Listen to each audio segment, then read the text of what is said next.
Femmes d'ici, on continue avec les textes. On a le texte numéro 4. Oui, mais je vais faire le 5. Oui, le texte 5. Si tu me permets. D'accord, allons-y. Alors, texte 5. Je me retrouve avec un enfant à gérer, la pression familiale et mes ambitions personnelles. Bonjour les femmes d'ici, merci pour la joie que vous partagez.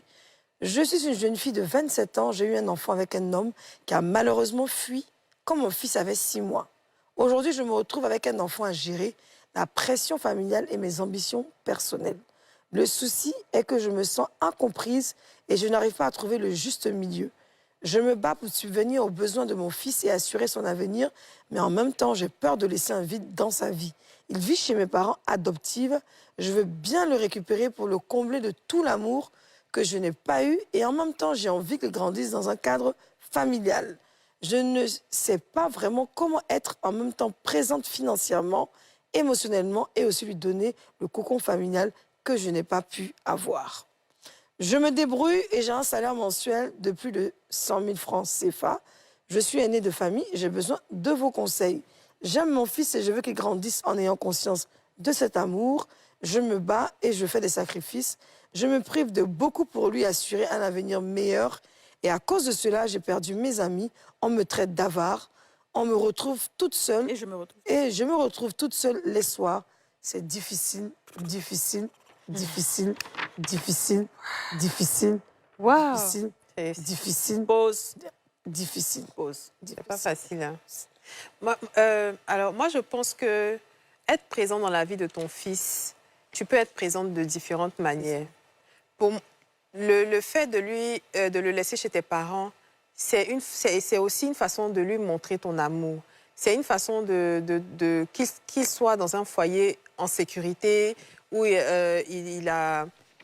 on subvient à ses besoins, même si tu subviens également à ses besoins. Mais au moins, il y a un papa, il y a la maman, on peut le guider, etc. Tu as 27 ans, c'est vrai que tu es jeune, mais tu peux t'occuper de ton fils, même à distance. Et tu peux privilégier des moments avec lui, passer le voir, même si tu peux, peut-être tous les soirs, je ne sais pas, en tout cas si tu peux, mais en tout cas même les week-ends, passer du temps avec lui. Mais le laisser dans cet environnement-là pour qu'il grandisse avec la figure paternelle et la figure maternelle. Si tu le récupères, il va te falloir nounou.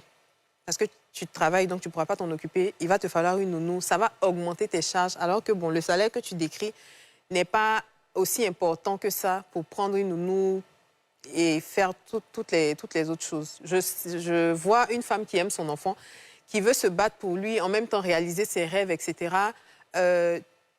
Et je trouve que c'est très bien, vraiment très bien. Mais laisse l'enfant là où il est et puis accompagne-le, sois présente dans sa vie. Par exemple, bon, il est encore tout petit, mais quand il va aller à l'école, l'accompagner et faire ce genre de choses-là. Les enfants, quand ils grandissent, ils prennent conscience de beaucoup de choses. Maintenant, tes amis qui te traitent d'ava, là, il faut les laisser là où ils sont. Je sais que la solitude, c'est parfois difficile à gérer, mais personne n'a le droit de te traiter d'ava parce que je suis en train de construire l'avenir de ton enfant.